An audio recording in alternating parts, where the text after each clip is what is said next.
عذاب کر دی گئی ان کی زندگی. رات کو ان کے گھروں پہ ناک کرتی ہے فوج انڈیا کی, اور ان کے نوجوانوں کو, ان کے خواتین کو اٹھا کے لے جاتے. اس سے بڑا کیا ظلم ہوگا؟ اور یہ دنیا جانتی ہے, لیکن انہوں نے ایک مجرمانہ خاموشی میں کہوں گا اختیار کر رکھی ہے. ٹھیک میڈم, ایک اور بھی اہم بات کہ یہ ساری چیزیں اس وقت ہو رہی ہیں, اس وقت ہم ملک میں بھی بہت سے ہمیں چیلنجز کا سامنا ہے. اکنامک چیلنجز تو ہیں ہی, لیکن ظاہر ہے کہ ایک پولیٹیکل سٹیبلٹی, سیاسی استحکام جو ہے کسی بھی ملک کا, وہ بہت ضروری ہوتا ہے کہ آپ ڈپلومیٹکلی اپنی آواز میں ایک توازن اور طاقت پیدا کریں. وہ کتنا ضروری ہے اس وقت ہم دیکھ رہے ہیں کہ ایک عدم استحکام کی کیفیت تو ہے. یہ بہت ضروری ہے جی, بیکاز فارن پالیسی جو ہے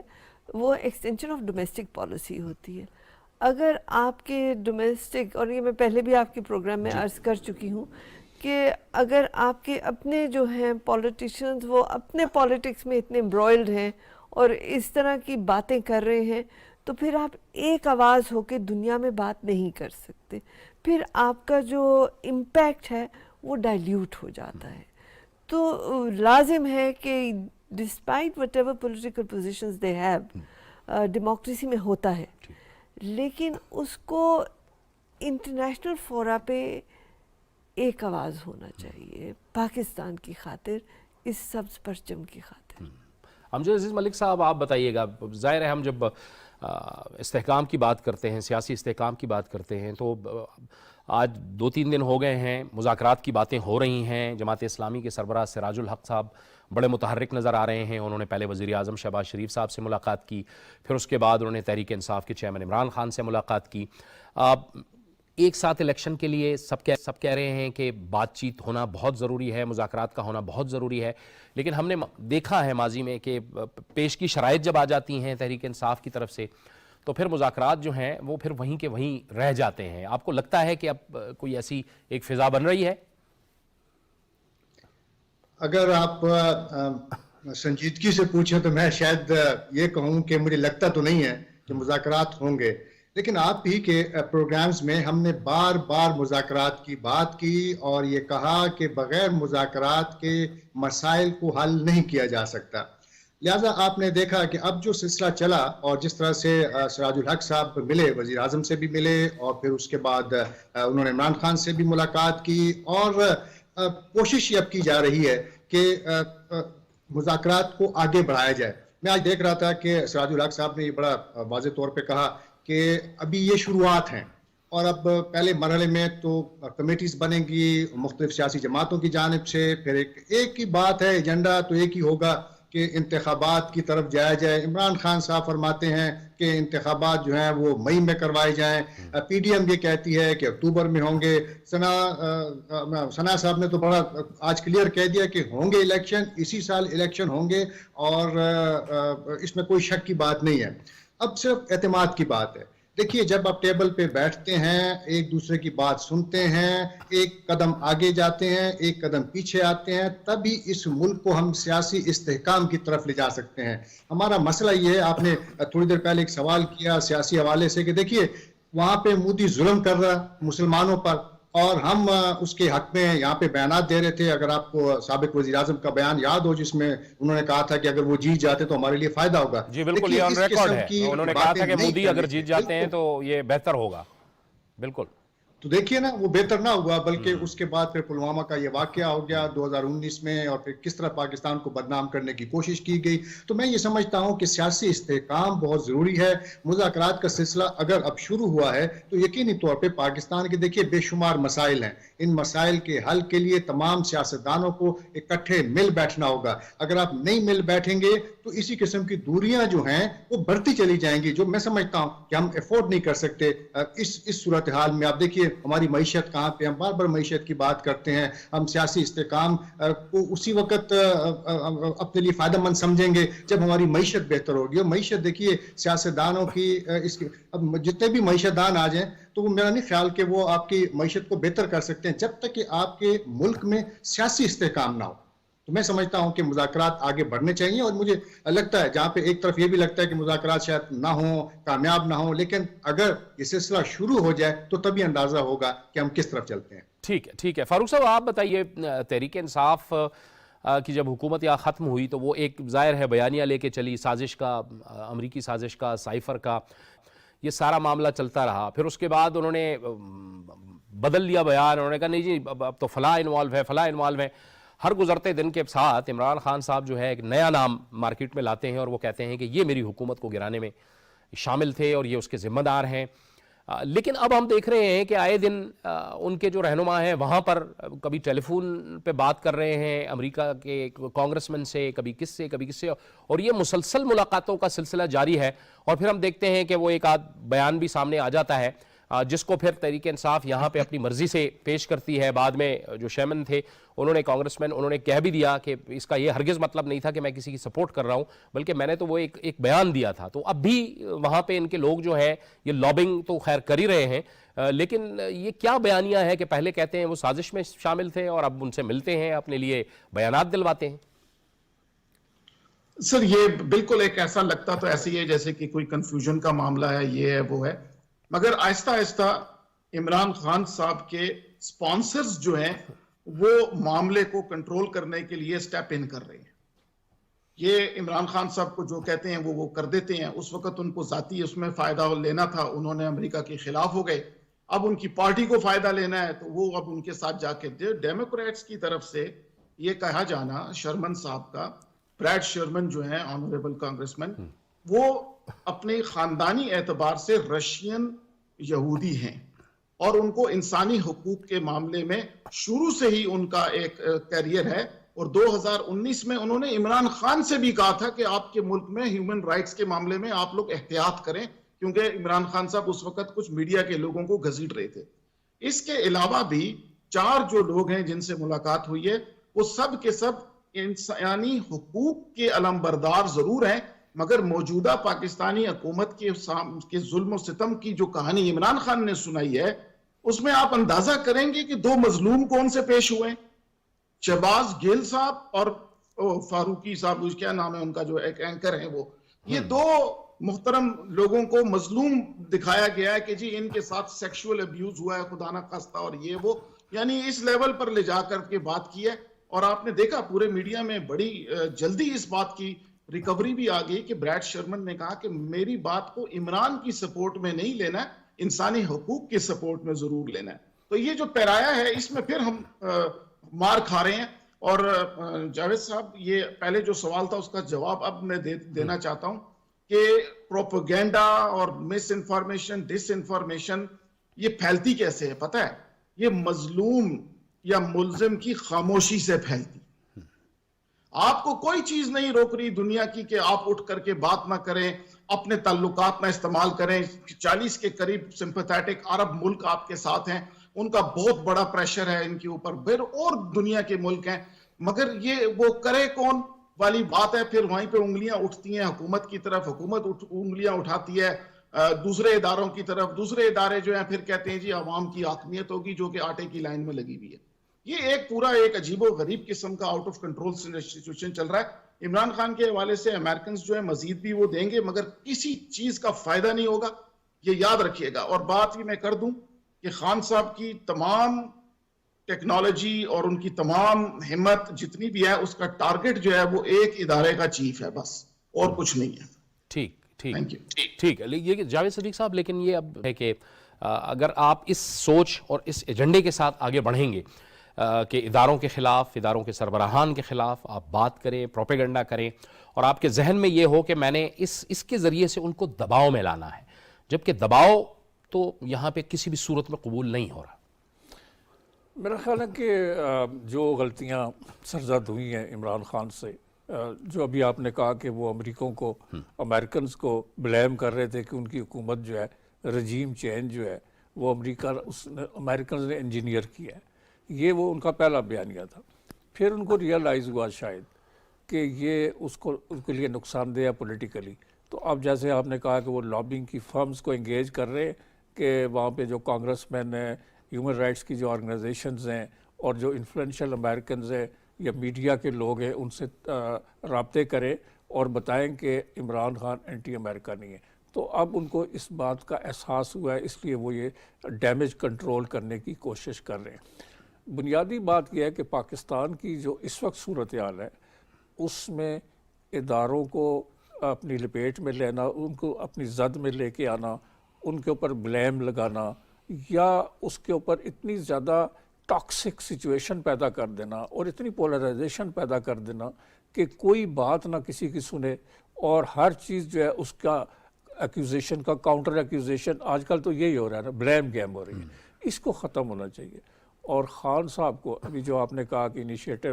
امیر جماعت اسلامی کا ہے، یہ بڑا پازیٹیو انیشیٹو ہے اور میں سمجھتا ہوں کہ ماضی میں یہ ہو چکا ہے۔ ماضی میں جب ذوالفقار علی بھٹو اور ان کی اپوزیشن جو تھی پاکستان نیشنل الائنس، ان کے درمیان انتہائی خوفناک ماجرا آئی تھی، تو اس وقت کے جو سعودی سفیر تھے ریاض الخطیب، انہوں نے آ کے ان دونوں فریقوں کو اپنے میز پہ بٹھایا تھا۔ تو میں سمجھتا ہوں کہ یہ جو انہوں نے ذمہ لیا ہے سراج الحق صاحب نے، یہ ایک اچھا کام ہے اور خان صاحب کے پاس اپرچونٹی ہے کہ وہ اپنی ضد کو، اپنی انا کو چھوڑے، پولیٹیکل فلیکسیبلٹی یا سیاسی لچک کا مظاہرہ کریں، ایک ریئلسٹک اپروچ لے کے آئیں اور اپنے مخالفین کے ساتھ بیٹھ کے ان سے ایک ڈیٹ لے لیں۔ وہ مئی پہ انسسٹ نہ کریں، کوئی درمیانی راستہ نکال لیں۔ اگر وہ اکتوبر میں جا رہے ہیں تو یہ تھوڑا سا ان کو پیچھے آ جائیں اور یہ آگے چلے جائیں، تو ایک نیشنل کنسنسس کے ساتھ ایک الیکشن کی ڈیٹ لے لیں، پاکستان اس بحران سے نکلے۔ یہ جب تک بحران ختم نہیں ہوتا پاکستان کی اکانومی نہیں ٹھیک ہوگی، لوگ جو ہے اس انفلیشن کے بوجھ تلے کراہتے رہیں گے اور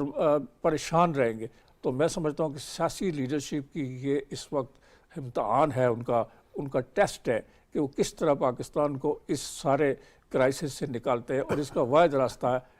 مذاکرات ہے، میز پر بیٹھ کے بات کرنے کا۔ یہ میڈم، یہ جو ایک صورت حال بنی تھی اس وقت سابقہ حکومت کے دور میں، جب انہوں نے یہ ایک بیانیہ دیا، ظاہر ہے ایمبیسڈرز جس طرح سے کام کرتے ہیں، آپ خود سفیر رہی ہیں، آپ کو پتہ ہے، یہ اس طرح کی انفارمیشن آتی رہتی ہے، لیکن اس کے نتیجے میں ایک بہت کشیدہ ماحول پیدا ہو گیا تھا پوری دنیا میں، جو ہمارے ایمبیسڈرز تھے ان کے حوالے سے، ان کے انٹریکشن کے حوالے سے، ایک ذمہ دار سیٹ پہ بیٹھ کے، یعنی وزیر اعظم کی سیٹ پہ بیٹھ کے اس طرح کی اگر غیر ذمہ داری کی باتیں ہوتی رہیں گی تو ظاہر ہے آپ اسی ملک کے دوبارہ وزیر اعظم بننے کے خواہش مند ہیں کہ جس سیٹ پہ بیٹھ کے آپ نے اس طرح کی باتیں کی تھیں۔ تو یہ بھی ایک سوچ سمجھ ہونی چاہیے سیاستدان کے اندر کہ میں نے کس لیول پہ کیا بات کرنی ہے اور کیا بات قومی مفاد کے حوالے سے، ملکی مفاد کے حوالے سے اس کو چھپا کے رکھنا ہے، اس کو اپنے دل میں رکھنا ہے۔ دیکھیے، چھپا کے رکھنے والی تو بات ایسی نہیں تھی۔ بات تو یہ ہے کہ یہ ایک ماشاءاللہ سوورن سٹیٹ ہے، اس کے رولز اینڈ پروسیجرز ہیں۔ جو کورسپونڈنس امبیسڈر کی ہیڈ کوارٹرز کے ساتھ ہوتی ہے، اس کے ڈفرینٹ جو ہیں وہ کانفیڈینشیلٹی لیولز ہیں۔ آپ اگر سائفر بھیجتے ہیں تو وہ بہت سے تو ایسے ہوتے ہیں جو فار آئیز اونلی ہوتے ہیں۔ You don't use them in public. You don't use them even beyond for eyes only. That means کہ اس کو اور کوئی نہیں ہاتھ لگائے گا، کوئی اس پہ بات نہیں کی جائے گی except for the concerned 4-5 لوگ ہوتے ہیں پورے ملک میں جن کو وہ سائفر شیئر کی جاتی ہے۔ اب ماشاءاللہ ہمارے جو فارن سیکرٹری ہے وہ بہت قابل ہیں، اور ان چیزوں کو، سیاسی ایجنڈا ایک اور چیز ہوتی ہے، ذاتی ایجنڈا ایک اور چیز ہوتی ہے، اور قومی مفاد ایک اور چیز ہوتی ہے۔ اور اگر آپ ذاتی ایجنڈا کو قومی مفاد سے وہ کریں گے کنفیوز، تو پھر ملک کو نقصان پہنچتا ہے۔ ٹھیک، اور ایک ذمہ داری ہونی چاہیے جاوید صدیق صاحب۔ اگر آپ ایک سیاستدان جو ہوتا ہے وہ منتخب نمائندہ ہوتا ہے، اور وزیر اعظم جو ہوتا ہے وہ ایک ظاہر ہے کہ پوری قوم، پورا ملک اس سے توقع لگائے رکھتا ہے، اس کی بڑی ذمہ داری ہوتی ہے۔ پرائم منسٹر صاحب جو ہیں ہمارے سابق پرائم منسٹر، ان سے پہاڑ جیسی غلطیاں، ہمالیہ جیسی غلطیاں سرزد ہوئی اس حوالے سے، اور ان کو نقصان بھی ہوا ہے ان کو۔ اور میں سمجھتا ہوں ان کے جو ساتھی ہیں جو ذرا میچور ہیں پالیٹکس میں، شاید ان کو سمجھاتے ہوں گے کہ اس سے ہمیں نقصان ہوا ہے، اور ہماری پارٹی کی جو پاپولیرٹی ہے یا پارٹی کا جو امیج ہے وہ اس سے متاثر ہو رہا ہے۔ تو خان صاحب کو یہ ریویو کرنا چاہیے، جیسے محترمہ نے کہا کہ فار آئیز اونلی جس ڈاکومنٹ پہ لکھا ہے، اس کا مطلب میں ایز اے جرنلسٹ بے شمار سیاستدانوں کو، بیوروکریٹس کو اور لوگوں کو ملا ہوں، انہوں نے مجھ سے آف دی ریکارڈ باتیں کہی ہیں، میں نے کہا ٹھیک ہے میرے سینے میں جب وہ کہیں گے تو ان کو ریکارڈ پہ لاؤں گا ورنہ نہیں لاؤں گا۔ انہوں نے وہ باتیں کرنی شروع کر دیں جو کہ انہی تک محدود رہنی چاہیے تھی، یا ان کے جو ٹاپ لیول کے لوگ تھے۔ تو پرائم منسٹر کا ایک آفس جو ہے اس کا بڑا تقاضا ہے کہ وہ قومی مفادات کو کس طرح ان کی نگہبانی کرتا ہے، نگہداشت کرتا ہے، کس طرح ان کا تحفظ کرتا ہے۔ تو اگر آپ وہ باتیں گلی کوچوں میں لے آئیں گے اور کانفیڈینشیل باتیں جو ہے وہ جلسے جلوسوں میں شروع کر دیں گے، میٹنگز میں کر دیں گے، تو اس سے ملک کو نقصان ہوتا ہے۔ اور میں سمجھتا ہوں کہ خان صاحب کو اپنی اس پالیسی کو ریویو کرنا چاہیے اور سوچنا چاہیے کہ کس طرح انہوں نے اپنی اس پالیسی سے ملک کو نقصان پہنچایا۔ ٹھیک ہے، بہت بہت شکریہ جاوید صدیق صاحب، محترمہ نائلہ چوہان صاحبہ آپ کا، امجد عظیم ملک صاحب آپ نے ہمیں پشاور سے ویڈیو لنک پہ جوائن کیا، اور خان فاروق علی صاحب آپ ہمارے ساتھ نیو یارک سے موجود تھے، آپ کا بہت بہت شکریہ۔ ظاہر ہے مذاکرات کی بات ہو رہی ہے، معاملات جو ہیں ملک میں یہ مذاکرات سے ہی آگے بڑھ سکتے ہیں، اور تمام سیاسی جماعتوں کو مل بیٹھ کر ہی بات کرنی ہوگی، لیکن بات پھر وہیں آئے گی کہ اپنی پوزیشن سے تھوڑا پیچھے ہٹنا پڑے گا۔ جب سب لوگ بیٹھیں گے، بات چیت کریں گے تو ملک آگے بڑھے گا۔ اجازت دیجیے، اللہ حافظ۔